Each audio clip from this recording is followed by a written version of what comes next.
Iglesia Tiempos de Victoria presenta el estudio bíblico del día 9 de julio de 2026, intitulado El grito que rompe las cadenas del alma.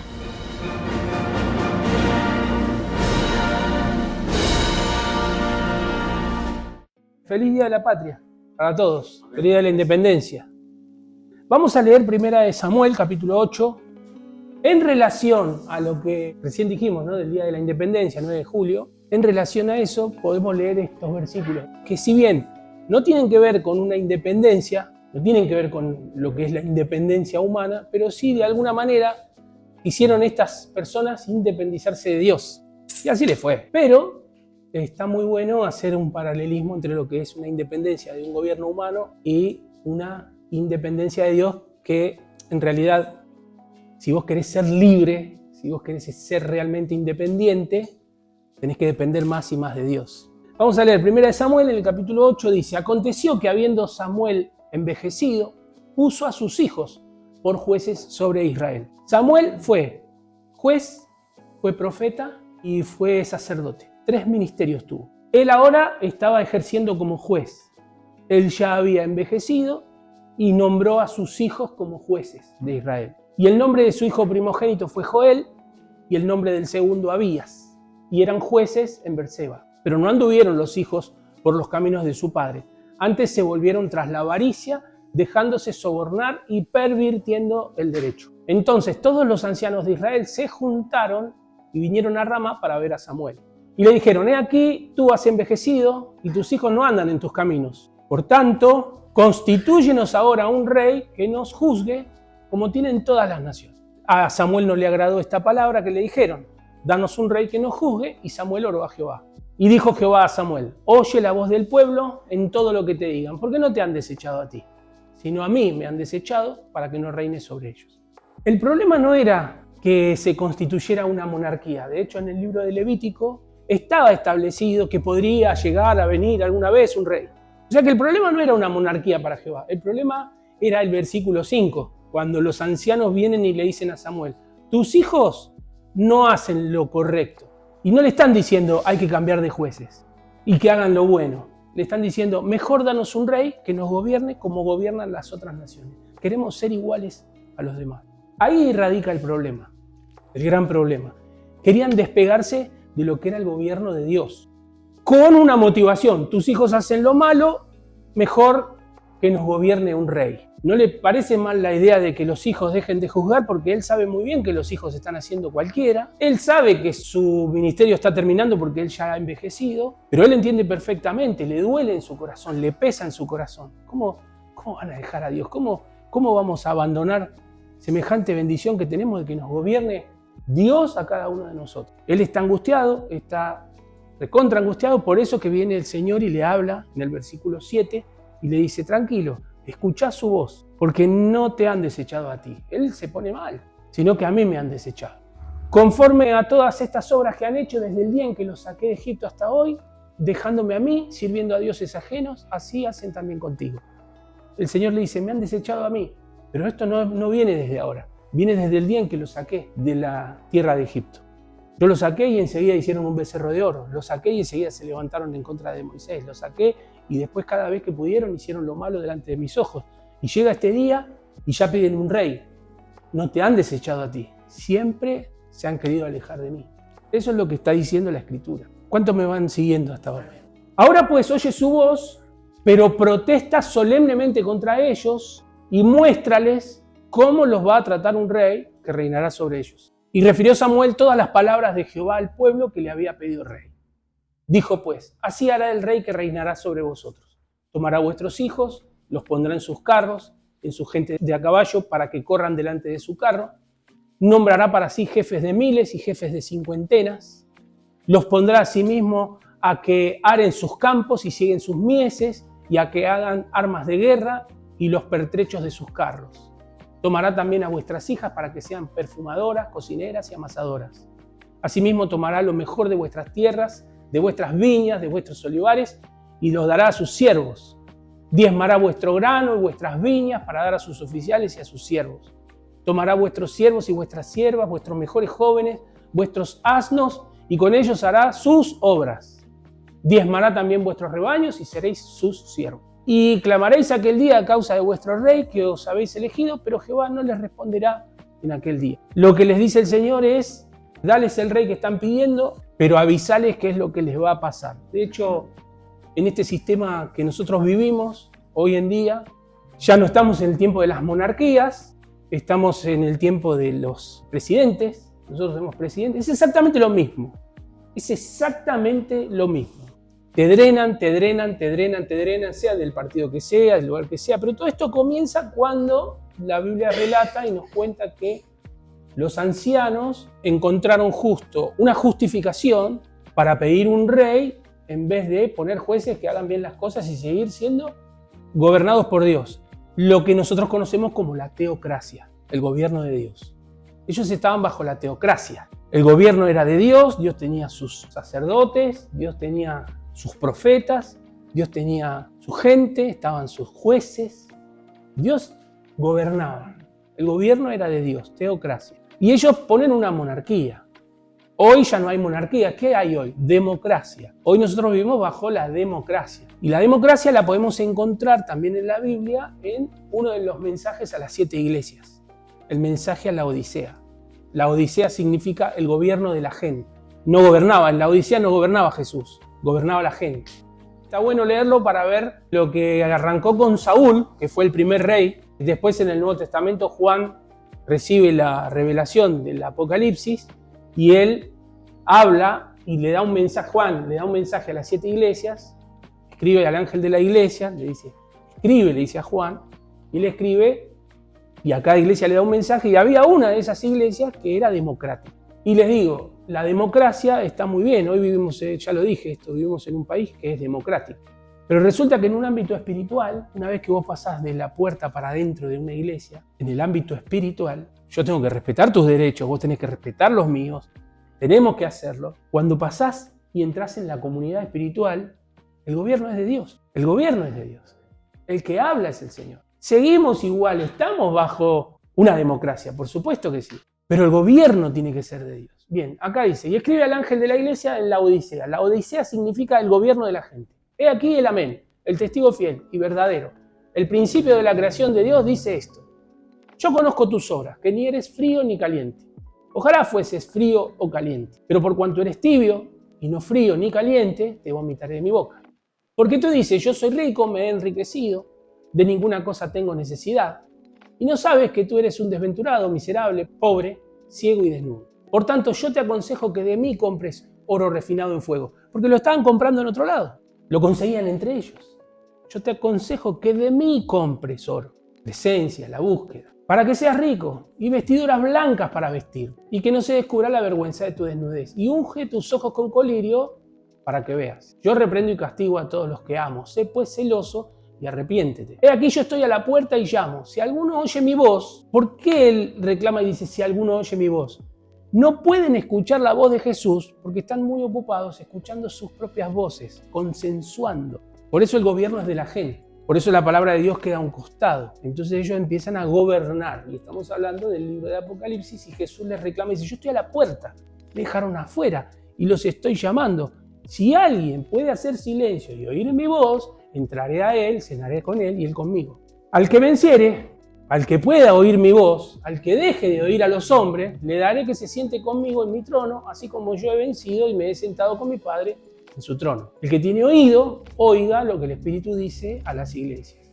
El que tiene oído, todos tienen oído, pero el que tiene el oído ungido, untado con la sangre de Cristo. El que tiene el oído untado, lavado con la sangre de Jesús, puede oír. Entonces, en aquel tiempo, volviendo a Samuel, en aquel tiempo empieza una monarquía y el rey hace su voluntad. Y como lo pidió el pueblo y como Jehová se lo da, Jehová también respeta a ese rey. Aunque después ese rey es desechado, todos conocemos la historia. Pero ¿qué comenzó? La época de los reyes. Empezaron los reyes de Israel. Pero es lo que pidió aquella gente, ese pueblo. Eso es una independencia de un gobierno humano. Porque nada tiene que ver la independencia de la Argentina con esto. Nada tiene que ver, pero en la Revolución de Mayo ya se empezó a hablar de una independencia. Se firmó en 1816, pero en la Revolución de Mayo fue donde apresaron a Cisneros, lo sacaron de la que hoy es la Casa Rosada y lo deportaron a España. En 1816 se juntaron las provincias del Río de la Plata, dijeron, no queremos saber más nada con España, vamos a sacar de acá a los realistas, vamos a firmar un tratado que diga que no queremos saber más nada con ese dominio y después tuvieron que decidir cuál era el gobierno que los iba a gobernar. Bueno, todo eso es para tomar la decisión de gobernarse a sí mismo. Todo eso es para tomar la decisión de gobernarse a sí mismo. Estos ancianos vinieron a Samuel a decirle, queremos un rey porque ya no queremos que nos gobierne Dios, queremos independizarnos de él, si queremos utilizar esa palabra, y queremos gobernarnos a nosotros mismos. De ahí donde Dios hizo. Estamos hablando de una supuesta independencia, porque el pueblo de Dios estaba viviendo bajo el pacto de Dios. Y aunque ellos ahora están pidiendo un rey, no hay que olvidarse que aunque ellos están pidiendo un rey para que los gobierne, eso no invalida que seguían bajo un pacto de Dios, que era el pacto que hizo con Moisés, el pacto mosaico. Y aunque ellos siguen viviendo bajo pacto, ellos quieren vivir bajo un gobierno humano. Por eso que yo hablé de independencia, supuesta independencia, pero es más una rebeldía que otra cosa. Es más una rebeldía que una independencia, porque una independencia de un gobierno humano lo podés administrar. De hecho, estamos hablando de la independencia de la Argentina y la verdad que no estuvimos de vuelta bajo ningún dominio. Pero acá se querían independizar, si queremos usar la palabra de Dios, queremos que nos gobierne un rey, pero ellos seguían bajo el pacto de Moisés. Y siguieron trabajando, y siguieron viviendo bajo ese pacto, aunque después las dispensaciones fueron cambiando y hoy estamos bajo el último y el nuevo pacto, en la sangre de Jesucristo. Y es peor eso, porque todavía seguimos haciendo la nuestra. Pero sí, cuando Jehová de los ejércitos les dice, porque el pacto que hace con Moisés es un pacto condicional. Hay pactos que son condicionales y hay pactos que son incondicionales. Un pacto incondicional, por ejemplo, es un pacto que Dios hizo con Noé. Cada vez que llueva, yo haré salir y pondré mi arco en las nubes y me voy a acordar del pacto que hice entre mí y ti. Es incondicional. Nunca más el ser humano va a morir anegado en las aguas. Es incondicional. Aunque ustedes pequen, aunque hagan lo que hagan, es algo que yo digo, esto no va a volver a pasar nunca más. Es un pacto de Dios. Es incondicional. Pero después hay pactos que son condicionales. Cuando Jehová de los ejércitos les dice, si ustedes hacen lo que yo les digo, yo voy a estar con ustedes.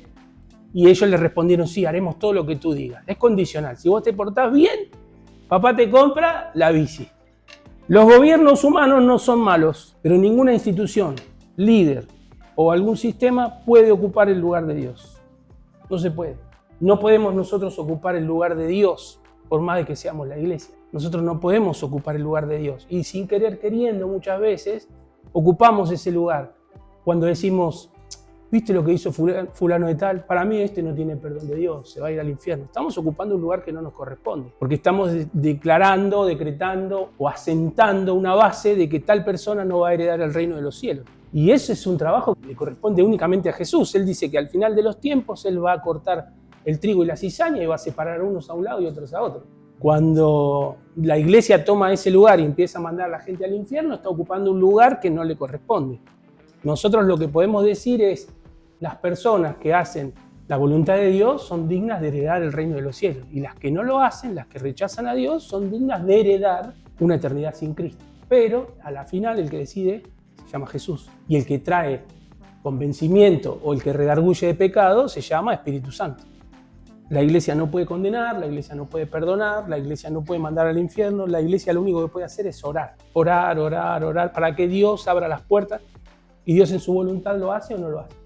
Pero los gobiernos no pueden ocupar nunca el lugar de Dios. Un pastor no puede ocupar nunca el lugar de Dios. Una iglesia no puede, por el nombre que sea, no puede ocupar nunca el lugar de Dios. No se puede, una institución, un líder, no se puede, es imposible, cae por su propio peso. La verdadera libertad se encuentra bajo el señoría de Dios, no en la autosuficiencia del ser humano. Y el ser humano lo que quiso fue eso, darnos un rey.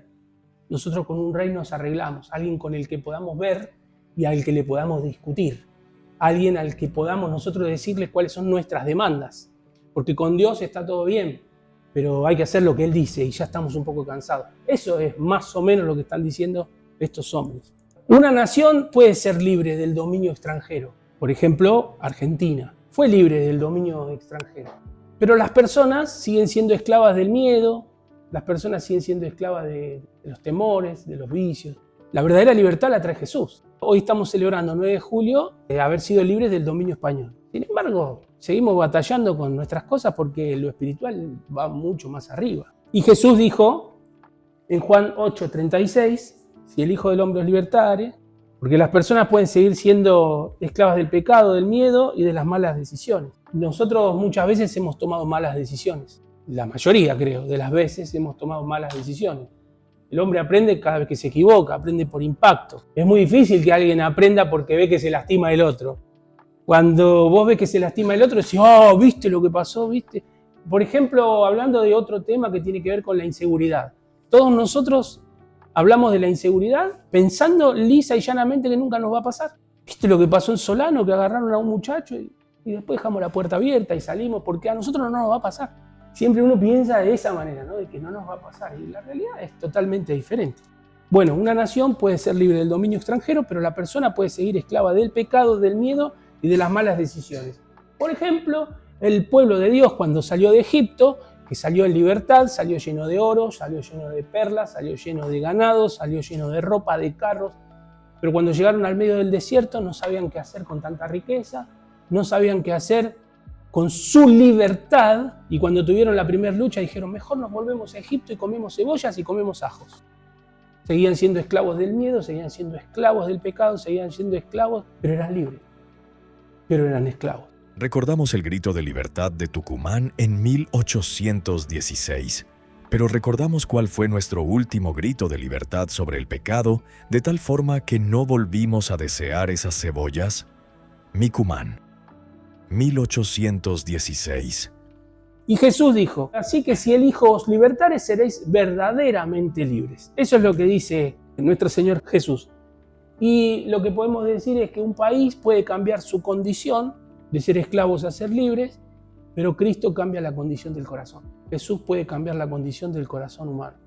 Una persona que pueda estar viviendo bajo algún régimen en algún país del mundo, bajo un régimen, conoce a Cristo y aunque él no accede a sus necesidades básicas porque están bajo un régimen, tiene a Cristo en su corazón y son libres. Hay hombres ahora mismo que son cristianos y están viviendo en medio de un pueblo que adora el Islam, que adora a Alá, que adora a Mahoma. Y ellos no lo pueden decir porque si no mueren y tienen que alejarse y ya ellos no están adorando, no pueden adorar como adoraban antes a su Dios Alá. Ahora adoran a Jesús. Pagan las consecuencias porque tienen que apartarse, tienen que esconderse, tienen que sufrir. Todos los días puede ser el último día, pero en sus corazones son libres. En sus corazones algo ha cambiado. Y nosotros lo vemos desde este lugar como algo, qué tremendo, pero realmente si lo analizamos debe ser fuertísimo. Que todos los días haya sentencia de muerte para ellos. Nosotros estamos acá con las puertas abiertas, las cortinas abiertas, y estamos en la tranquilidad y en la seguridad que si alguien ahora viniera la policía y entrara a la policía, a menos que vengan a hacer algún daño, no nos va a pasar absolutamente nada, porque no nos van a venir a buscar por cristianos.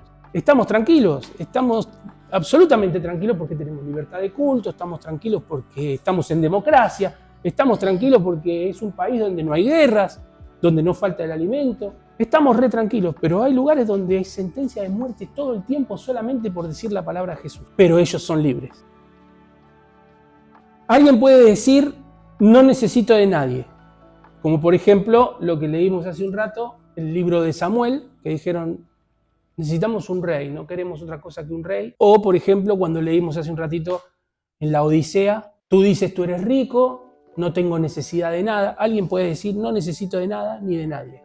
Eso involucra también a Dios. No necesito ni a Dios. Pero la Biblia nos enseña que la verdadera fortaleza de una persona nace de reconocer la necesidad de Dios.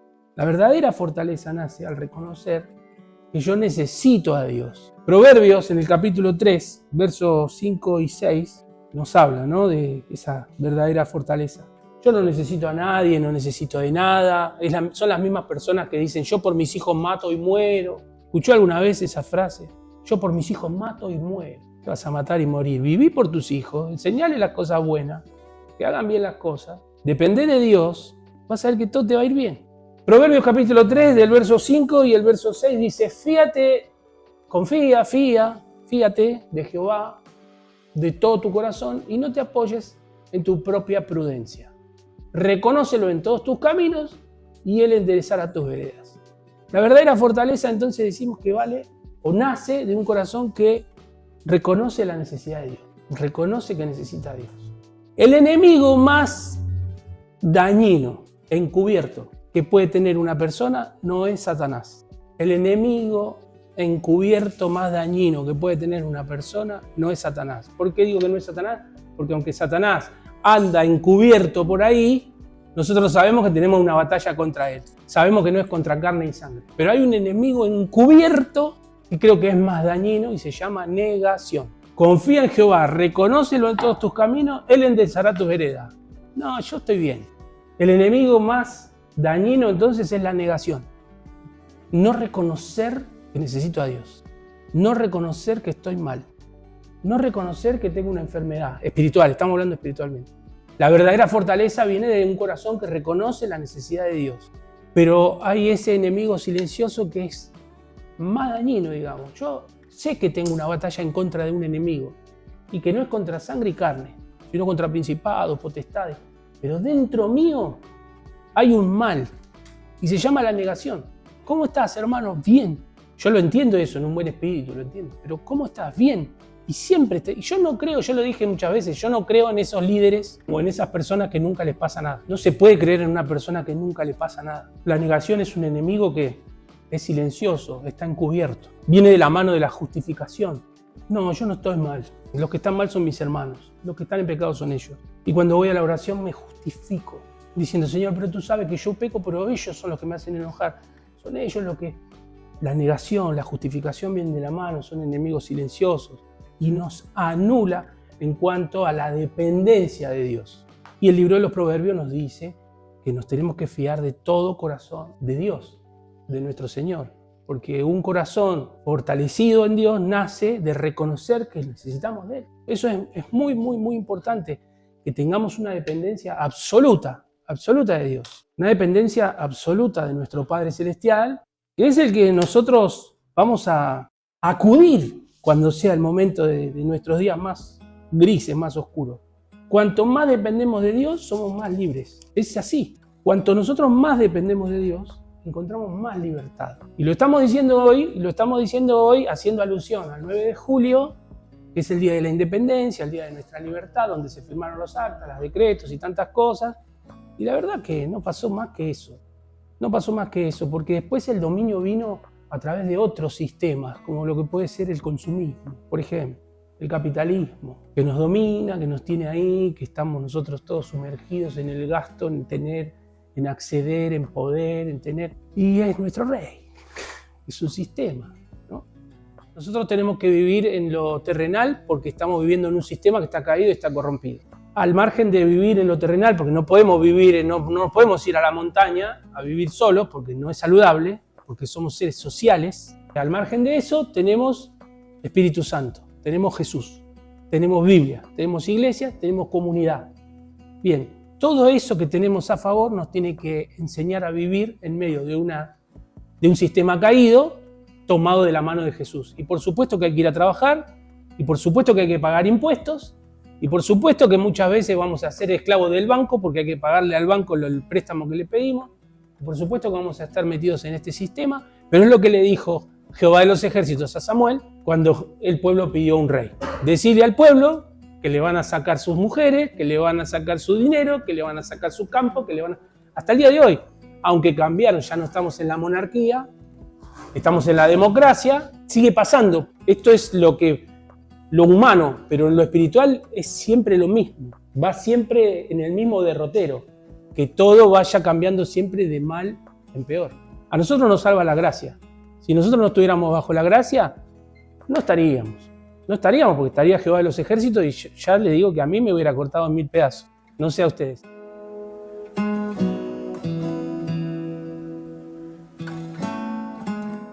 Hay camino que al hombre le parece derecho, pero su final es camino de muerte. Y ahí tenemos, por ejemplo, los gobiernos.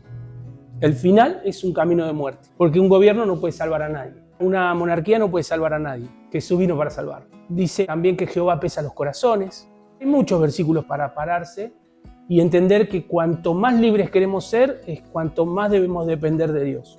El pueblo de Israel fue liberado de la esclavitud, pero no fue libre para hacer su voluntad, sino para vivir bajo el pacto. ¿Qué pacto? El pacto que Dios hizo con Moisés. Éxodo 19, 5 y 6. Ahora pues, dice el Señor, si dieres oído a mi voz y guardares mi pacto, ustedes serán mi especial tesoro sobre todos los pueblos, porque mía es toda la tierra. Y ustedes me serán un reino de sacerdotes y gente santa. Estas son las palabras que dirás a los hijos de Israel. Los hijos de Israel aceptaron eso. Aceptaron ese pacto. La señal de ese pacto, sí, la señal con Abraham, ¿cuál fue? La y la señal del pacto con Moisés es guardar el sábado. Entonces, ustedes aceptan, listo, ahora será estatuto perpetuo, tiene que haber una señal de este pacto que hacemos entre ustedes y yo. Tienen que guardar el sábado. A partir de ahí viene el día de reposo. Ellos tienen que guardar el sábado, no hacer nada, aunque ya son libres, aunque están viviendo bajo el pacto, aunque Dios está con ellos, no son libres para hacer lo que quieren. Son libres para vivir bajo la autoridad de Dios. Ahora es la ley de Cristo. Y sí, estamos llamados a libertad, no para hacer lo que nosotros queremos, sino para vivir bajo una autoridad llamada Jesucristo, la ley de Cristo. Esclavo de Jesucristo. El apóstol Pablo dice, yo esclavo de Jesús, pero llamado a ser libre, palabra más, palabra menos, es lo que dice. Es el de Jesús. La libertad bíblica no es ausencia de autoridad, lo que estamos hablando, sino es estar bajo el señorío de Dios. Eso es una libertad bíblica. La libertad argentina implicó asumir el desafío de gobernarse a sí mismo. Es lo que estamos viendo hoy, gobernarnos a nosotros mismos. Cada 4 años nos dan la sensación de que nosotros tenemos decisión de algo. La libertad cristiana no es una licencia para hacer cualquier cosa. Gálatas 5:13. Porque ustedes, hermanos, a libertad fueron llamados, solamente que no usen la libertad como ocasión para la carne, sino sírvanse por amor los unos a los otros. Entonces, la libertad, ¿qué produce? Lean el versículo. ¿Qué produce la libertad? Ustedes, hermanos, fueron llamados a ser libres, solamente que no usen la libertad como ocasión para la carne, sino sírvanse los unos a los otros por amor. ¿Qué produce la verdadera libertad? Servicio. La verdadera libertad jamás va a traer aparejada consigo misma al egoísmo. Un hombre libre sirve, un hombre atado es egoísta. Un hombre libre quiere hacer, un hombre atado se queja. Por eso es que nosotros fuimos llamados a ser libres, pero no para hacer lo que nosotros queremos, para darle libertad a la carne, para darle rienda suelta a nuestros deseos, sino para estar bajo la autoridad de Dios, porque esa autoridad es la que nos va a producir en nosotros un servicio activo, pleno y que pueda bendecir a otros. Y podés estar viviendo en Cuba si querés, que están sin luz, sin comida, sin agua, y sos libre. Y podés estar viviendo en medio de los países asiáticos que son hostiles y sos libre. Y estás en Argentina y sos libre. Porque esto va más allá de un gobierno humano, de un tirano que pueda existir dentro de una casa. Porque hablamos de una libertad ahora en un gobierno democrático, pero no nos olvidemos que tuvimos gobiernos de facto también y no la pasamos nada bien, o no la pasaron nada bien los que estuvieron en esa época. La palabra ya está dada. Jesús dijo, conocerán la verdad os hará libres. Nosotros ya hemos conocido esa verdad y somos libres, ya somos libres. Jesús nos lavó, nos limpió con su sangre, ya somos libres. Ahora entra la segunda parte, digamos, si hay una segunda parte, entra la segunda parte, nuestras emociones. Nuestras emociones son las que tienen que sanar. Somos nosotros los que tenemos que ser libres. Nosotros no se olviden que venimos traumados. Todos nosotros venimos traumados. Si recuerdan, o si quieren escuchar el estudio de la semana pasada, te dejamos el link en la descripción. Va a encontrar la psicología que hicimos sobre Moisés. Y Moisés, llamado a ser el líder, el libertador, le puso 3 excusas fundamentales a Dios. No soy nada. ¿Quién soy yo? Soy un rechazado, no me van a creer, no soy tartamudo, por decirlo así rápidamente. Y Dios no le dijo, no, sos capaz, sos el mejor, sos el único que está, como sí lo dijo de Noé, que era un varón perfecto para realizar esa tarea. No lo dice de Moisés. A Moisés se le dice, vos andá, yo estaré contigo. Y Moisés tuvo que ir y enfrentar sus miedos, sus temores, sus emociones. Tuvo que enfrentar su causa abierta en Egipto, porque allá tenía una causa abierta porque había matado a un egipcio. Y quedamos en el estudio anterior de que sin presencia de Dios no funciona. Creo que todos nosotros nos sentimos identificados, ya fuimos libres por la palabra. Jesús ya murió en la cruz y nos hizo libres. Ahora, ¿por qué no podemos? Porque tenemos que sanar, porque ahí viene la parte del ejercicio, el sanar. Porque a mí alguien me lastimó, porque alguien me defraudó, porque alguien me dijo, porque alguien me pellizcó. porque una noche me dijeron tal o cual cosa. Y yo eso lo tengo. Mi cabeza lo guarda, lo encapsula, pero cada tanto sale, vuelve. Y eso me daña otra vez. Y eso es así, es un trabajo, por eso también hablé hoy sobre la negación. No podemos estar viviendo y diciendo, bueno, no importa, Dios conoce, eso es negar, eso es negar. Negar que me está pasando algo. Bueno, Dios sabe. No, Dios sabe y vos también. Es que la mente tiene tanto espacio, y guarda cosas y encapsula cosas y las manda a la papelera de reciclaje, parecería, pero no va. Eso vuelve. ¿Nunca te pasó, por ejemplo, cómo se llamaba el vecino de la vuelta? El fulano que hizo tal y cual cosa, no sé, no me acuerdo, pero sí lo tengo en la punta de la lengua. Ya me voy a acordar. Y de repente cambias de tema y seguís hablando y de repente salta y dice, ¡José! No, que me acordé, se llama José. Porque vos cambiaste de tema, tu cabeza siguió ahí. Imagínate en lo malo, ¿no? En los episodios que son traumáticos. Porque una cosa es acordarte de un nombre. Pero fíjate, pensá en esto, fíjate cómo el ser humano tarda o tiende siempre a recordar lo malo, porque en el último cumpleaños de cada uno de nosotros seguramente no nos acordamos específicamente quién vino, pero sí nos acordamos quién no vino. Siempre uno tiende a guardar esa información. Sí, pero la pasaste lindo en tu cumpleaños. Sí, pero no estuvieron todos. Y todo el gasto que hicimos, y todo el tiempo que invertimos, y estuvimos toda la tarde con vos, te cantamos el feliz cumpleaños, y nos deshonrás pensando en el sinvergüenza que no vino. Porque el ser humano tiende a recordar y a guardar eso, lo traumático. Y déjeme decirle una cosa, esto para todos nosotros. La persona que vive todo el tiempo en el trauma, en la tragedia, la persona que se hace adicto a eso, a que siempre algo le tiene que estar pasando, porque si no, no vive su vida, no vive su día. No existe un día en el que esa persona te diga, che, ¿cómo dormiste? ¿Bien? No te dice nunca, dormí bien, por ejemplo. Nunca te dice, comí bien. Nunca te dice... Es adictivo. Probalo aunque sea, dormí como la mona y cuando te pregunten si ¿cómo dormiste? Bien, vas a ver que te sentís bien. La mente es un constructo, eso tienen que saberlo, es una construcción. Viste que ahora se habla mucho de la identidad, que la identidad es una construcción, que uno como se autopercibe hay que respetarlo. Bueno, respetemos, estamos en democracia, hay algún terian, lo respetamos. Bueno, respetemos, pero nosotros sabemos muy bien cuál es la verdad, cuáles son las cosas. Pero la mente es una construcción. Un médico cuando hace una autopsia abre la cabeza de una persona y encuentra el cerebro, pero no ve la mente, porque la mente es espiritual, va ligada a lo que es el alma, es una construcción. Y esa construcción hay que cuidarla. La gente hace los crucigramas para cuidar el cerebro. Y está bárbaro, porque si no es un músculo también que se atrofia. ¿Qué pasa con la mente?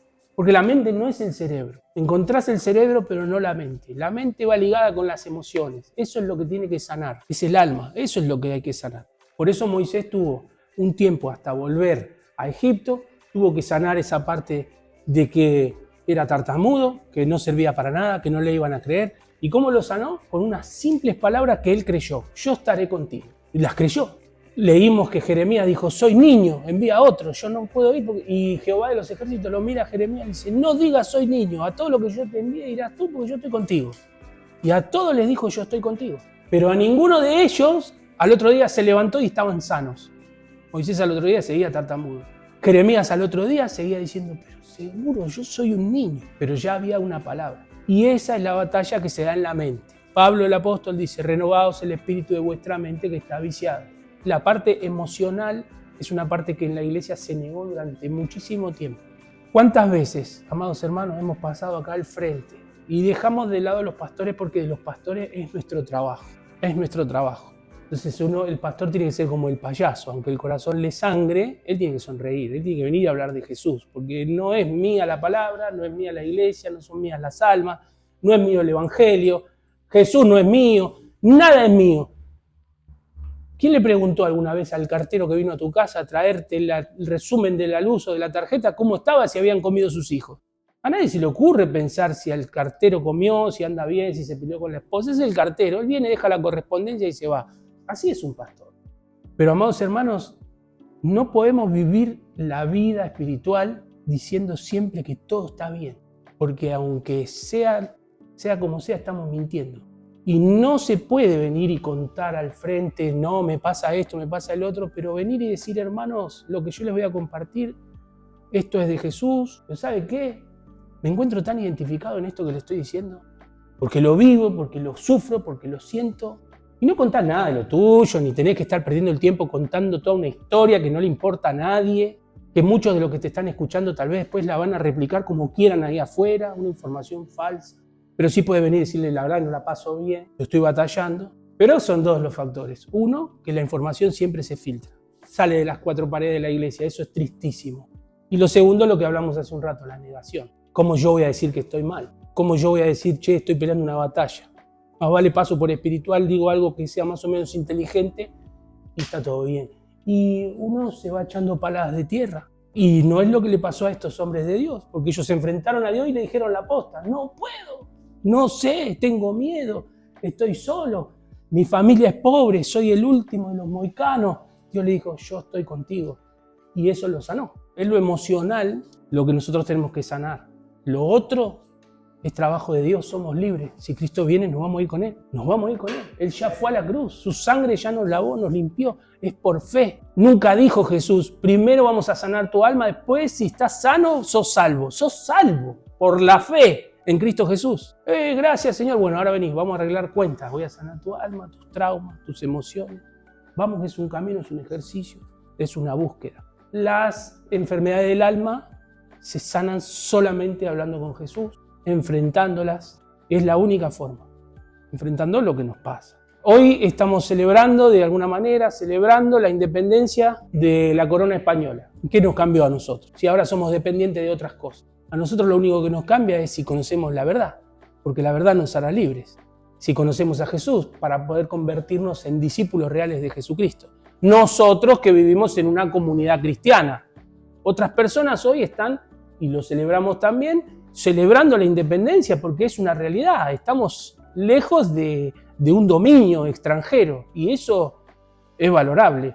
Lo hicieron hombres, dieron sus vidas por eso, ¿no? Como por ejemplo José de San Martín, pero hay alguien que dio su vida para que nosotros seamos salvos realmente.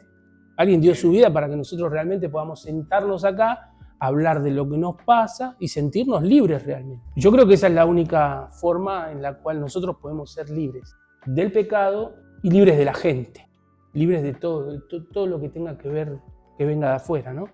Hay un momento donde vos conociste a Cristo y sos salvo, eso es, fuiste salvo. No te pidió estudio bíblico, ni te pidió santidad, ni te pidió nada. ¿Querés recibir a Cristo en tu corazón? Sí, dijiste vos. Él entró en tu corazón. Si venía Jesús esta noche, vos te ibas directamente como el ladrón que estaba en la cruz. Con el transcurso del tiempo, como va pasando las cosas, vos vas aprendiendo cosas de Jesús. Y te das cuenta que aunque ya sos salvo, hay otras partes de tu vida que hay que arreglar y hay que sanar. Que no tienen que ver con la salvación. Sos salvo. Si estamos hablando de un pecado deliberado, no sé, voy a decir algo, qué sé yo. Vos sos un mujeriego y estás un día con una y con otra y ya te dijimos, che, mirá que los fornicarios no entran al reino de los cielos. Y vos persistís, bueno, listo, dale, ya está. Si vos estás buscando ir por la puerta ancha, andá. Pero si no, sos salvo. Ahora, en el caminar y mientras espero a Jesús, voy buscando que mis traumas del pasado no me jueguen una mala pasada. Por eso intento vivir esta vida en libertad. Por eso voy a mi pasado y lo arreglo. Pero va a haber personas que van a tener una vida dentro de la iglesia luchando y tratando de resolver algo de su pasado. Eso no los deja fuera de la iglesia. No lo deja fuera del partido. Lo vimos hace un rato con Moisés. Lo dice Pablo. Cada tanto me abofetea un mensajero de Satanás para que las grandezas de las revelaciones no me exalte desmedidamente. Que más o menos lo que está diciendo es cada tanto que yo vengo con una unción, vengo con la predicación, que la gente me escucha, que ya tengo un nombre. Cada tanto viene el enemigo y me dice, che, mirá que vos también fuiste salvado por la misma sangre que ellos. Y entonces él ahí bajaba de vuelta y tenía que ordenar su vida. Todos nosotros tenemos que ordenar algo. Hay quienes les cuesta un poco más, hay quienes les cuesta un poco menos. Pero lo emocional es fundamental para nuestra vida en paz en Cristo Jesús. No tiene que ver con la salvación. Nadie se va a ir al infierno porque no pudo resolver que fue desechado cuando era chico. Nadie se va a ir al infierno porque cuando era chico no comía y lo dejaban tirado y bueno, y a mí me duele eso, lo recuerdo. No te vas al infierno por eso, sos salvo. Pero tenés una vida en la cual no sos feliz todos los días. Resolvelo para ser feliz mientras estamos en la antesala del cielo. Pero después somos salvos. A menos que nosotros nos guste pecar deliberadamente. El apóstol Pablo habla del pecado de muerte y el pecado que no es de muerte. Eso es otra cosa. Hay pecados que son de muerte, dice, hay pecados que no son de muerte. Cuando Pablo agarra y dice, sea el tal entregado a Satanás, para que tal vez sea salvo. ¿Te gusta pecar? ¿Viste eso? Esas personas que hablan y oran por una persona y oran y se encaprichan para orar por una persona. Ay, pero Señor, y él quiere pecar, esa persona quiere pecar. Y vos estás del otro lado invirtiendo tu tiempo, orando y orando y llevas años y orando. El apóstol Pablo dice, ¿quiere pecar? Deja de orar por él. Que peque, que en algún momento cuando Satán lo tenga en las cuerdas por ahí, tiene un poquito de lucidez y le pide a Jesús y es salvo. Todo el tiempo. A mí me cuesta horrores mantenerme delante de Dios, porque siempre mi cabeza está siempre encaminada hacia la viveza, hacia el ganar, no sé, un codo. Siempre. La tuya también. Imagínate cómo nos cuesta a nosotros, imagínate orar por una persona que no le interesa y que él lo único que quiere, o ella lo único que quiere es revolcarse en el fango. Y ya oraste, ayunaste, pediste oración, llamaste a la radio, ofrendaste de más por las dudas, volviste a orar, volviste a decir, y cada vez... Y alguno de ustedes me dirá, sí, pero hay que orar igual. Seguí orando. Yo te planteo nada más lo que dijo Pablo en una o dos oportunidades. El tal, entréguenlo a Satán, que no es mandarlo al infierno. Es decir, vos querés estar con tu padre el diablo, andá con tu papá el diablo. Ah, ya está, ¿qué querés que haga yo? Andá. Pero tal vez en un momento tengas un poquito de lucidez, pidas ayuda y seas salvo. Porque nosotros podemos estar una vida orando y una vida buscando a Dios y eso nos habilita para ir en el arrebatamiento, porque Cristo nos viene a buscar. Pero ahí está la clave. Nosotros en ese abrir y cerrar de ojos seremos transformados. Jesús nunca nos va a presentar al Padre, mirá qué bueno que es Martín y Pablo. No nos va a llevar así a ver al Padre, porque aunque estemos con nuestras mejores calificaciones, seguimos estando en pecado. Pero nos transforma, hay un cambio, hay una transformación. Se nos quita la corrupción para presentarnos al Padre. Por eso es que cuando hablamos de sanidad, no estamos hablando de un momento de sanidad en la vida de una persona para entrar al cielo, porque por la fe ya entró, tiene entrada. Estamos hablando de una sanidad en el alma para que en el transcurso que nos quede por vivir podamos ser un poquito más felices, podamos vencer lo que nos pasó. Pero no tiene que ver con salvación. Pecado sí tiene que ver con salvación. Esas cosas sí. Que alguien esté sumergido en el pecado, sí. Ahí podemos hablar y decir, che, ¿qué estás haciendo? Pero un trauma del pasado, algo que vos no generaste, algo que se te generó, algo que vos arrastrás, bueno, eso hay que sanarlo. Llevará más tiempo, llevará menos tiempo. No tiene que ver con salvación. No tiene que ver con servicio. Porque recién lo leímos hace un rato. En Gálatas 5:13. ¿Qué provoca esa libertad? Un servicio activo, un servicio basado en el amor. Y no está tocando los traumas del pasado, ni está diciendo que es para personas que hayan sido ya calificadas para hacerlo. Llama a todos, absolutamente a todos. Por eso ves pastores con una unción, pastores que por ahí oran por alguien y es sanado. Un pastor como por ejemplo el que nosotros siempre lo nombramos a Dante, que algunos lo aman y otros lo odian, pero el tipo todos los domingos le predica a multitudes. Y vos decís, ay, mirá lo que dijo, qué inteligente. Y él cuando se apagan las luces y cuando se va a la casa, capaz que la esposa lo reta y él le dice, sí, querida. Todos pelean con algo, todos luchan con algo, por más que sean lo que sean y que vos los veas y los idealices. Todos necesitaron la sangre de Jesús, todos tienen sus miedos, todos tienen sus temores. Y hablando de Dante, en una predicación ya casi hace un año, él habló de sus manos, que hace poco tiempo, algunos años atrás, pudo empezar a mostrar sus manos porque él siempre se avergonzó de sus manos porque están torcidas. Entonces él siempre trataba de esconderlo y vos lo veías en una plataforma diciendo cosas de Dios y el tipo luchaba con que mientras te está hablando de Jesús, él estaba buscando los planos para que no se le vean sus manos porque estaba avergonzado. Todos luchamos con algo hasta ser libres, todos nosotros. Y así va a ser hasta que seamos libres. Y cuando seamos libres de algo, aparecerá otra cosa más y así hasta que Cristo venga. Porque el día que alguien sea sano absolutamente de todo, ¿para qué querríamos a Jesús? Hoy nosotros celebramos nuestra independencia política, pero cada persona debe preguntarse si ha experimentado la libertad que Dios ofrece. Esa es la pregunta. Porque todos hemos sido libres de España, pero ahora la libertad que Dios ofrece, si la hemos experimentado, no confunda esa libertad que Dios nos ofrece con haberla ya alcanzado. No debemos confundir, porque si no enseguida decimos, entonces yo yo tengo miedo a esto, tengo miedo al otro, entonces yo estoy fuera. No. ¿Experimentaste alguna parte de la libertad que Dios te ofrece? Bueno, ese es el camino, ir experimentando. Porque hoy somos libres de España, pero somos libres. Experimentamos la verdad de Dios, por ejemplo, en el amor. ¿Amamos realmente porque hemos entendido que Él nos amó? Porque amar es fácil, la palabra decir, no, porque yo los amo a todos, hermanos, ustedes son mi familia, yo los amo. Solamente puede amar a aquella persona que experimentó el amor de Dios. Por eso tengo que preguntarme si yo experimenté esa libertad que Dios me ofrece. La libertad de un país nos invita a gobernarnos a nosotros mismos, el Evangelio nos invita a nosotros a caminar con Dios. Tenemos que caminar con Dios. Esto del 9 de julio fue la excusa perfecta para tocar este tema, ¿no? De caminar con Dios, pensar si alguna vez nosotros hemos experimentado, espero que la respuesta sea sí, pero eso es de cada uno. Si hemos experimentado alguna vez esa libertad que Él nos ofrece, en algún área. Que vos digas, sí, yo en esta área estaba atado y ahora soy libre. ¿Cuánto te costó? ¿Cuánto tiempo te llevó ser libre? Hacete preguntas sobre eso y ese es por ahí que hay que seguir con los otros. Hay libertades que nosotros tenemos o nos tomamos y dañan a otros. Yo lo analizo igual que cada uno de ustedes. Necesitamos realmente estar bajo el dominio de Jesús para poder ser libres, para poder sanar nuestras vidas, nuestras emociones. Somos seres emocionales, vinieron con nosotros las emociones. Cuando nació Valentino ya viene con sus emociones ahí metido ahí adentro. Nada más que las tiene que experimentar. Somos seres emocionales, desde chiquitos ya venimos con las emociones, nada más que las empezamos a experimentar y nosotros guardamos en nuestra cabeza, en nuestra mente, algún tipo de emociones. Por eso le dije hoy como una tontera, nos acordamos quién no vino a nuestro cumpleaños antes que acordarnos de todos los que sí vinieron y se esforzaron para estar y para participar. Y así con todas las cosas, nos acordamos siempre de lo malo, de lo que no es trascendente, le damos prioridad a las personas que nos puedan llegar a dañar antes que al mismo Señor que vino y dijo, yo estoy contigo todos los días hasta el fin del mundo, te hago libre, te ayudo, no temas, tantas cosas, ¿no?, que hay en nuestras vidas. Tarea para casa, investigar qué parte del Evangelio yo ya experimenté, qué parte de esa libertad en Cristo yo ya experimenté, fijarme cuánto tiempo me llevó a experimentarlo, el tiempo que tardé en entenderlo, tantas cosas que pueden pasar alrededor de eso y seguir ese camino para encontrar más sanidad.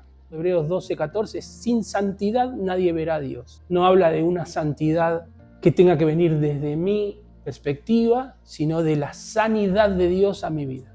Si no hay sanidad y no habla de perfección, habla de un corazón sano, de un corazón libre, de un corazón que entienda que Dios es mayor que yo, de un corazón que entiende que todavía Dios tiene mucho trabajo que hacer acá, pero ya hay sanidad. Sin esa sanidad, sin ese conocimiento, sin esa conciencia, ¿a dónde queremos llegar? Hoy suenan las campanas de aquel Tucumán. Recordamos el acta y la independencia que vendrá. Pero un pueblo puede ser libre de un extraño poder y en su propio pecho, esclavo de su ser. Gritamos libertad frente a un reino terrenal, mientras el alma sigue atada a lo que le hace mal. No busques ser igual a todas las naciones, pidiendo reyes que drenan tus oraciones. El grito que vale no es de autosuficiencia, es el que reconoce de Dios su dependencia.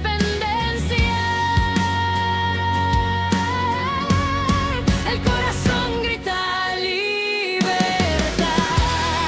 no es hacer lo que quiero, es vivir en tu paz. Si el Hijo me libera, seré libre de verdad. Depender de tu mano es mi independencia real.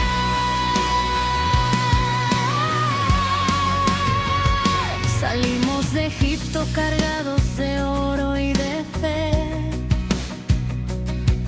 pero el miedo al desierto nos hace retroceder. Deseamos cebollas, volver a la esclavitud, porque sanar el alma exige otra actitud. No basta ser salvo para ser hoy feliz.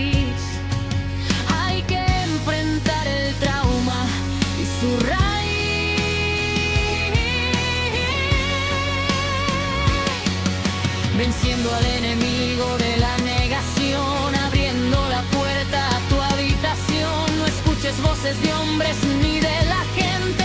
Que el oído ungido escuche al omnipotente. Mi mente es un diseño que hoy quiero renovar. En el Espíritu Santo me voy a refugiar.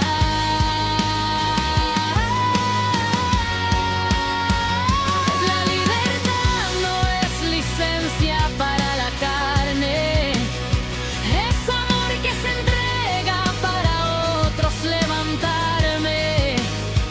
Un hombre libre sirve, un esclavo es egoísta. El servicio es la prueba de una nueva vista. Caminando en un sistema que hoy está caído, pero de la mano de Cristo nunca estoy perdido. El corazón grita libertad. No es hacer lo que quiero, es vivir en tu paz.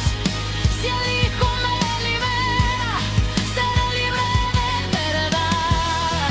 Depender de tu mano es mi independencia real.